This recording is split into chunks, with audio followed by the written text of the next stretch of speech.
आदाब नाजरीन, Saiyaara news TV में आपका खैर मकदम है। आइए देखते हैं कुछ अहम खबरें।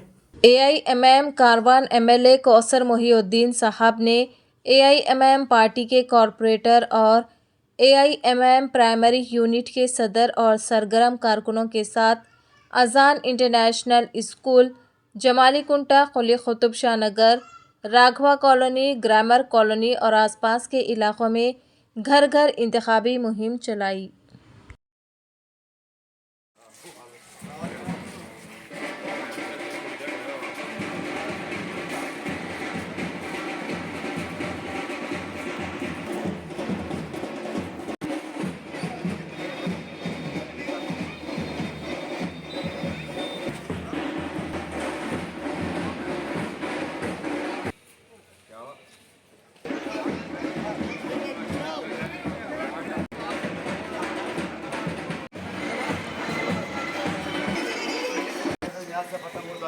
पूरी फैमिली को लेके आके दुआ में रखिए।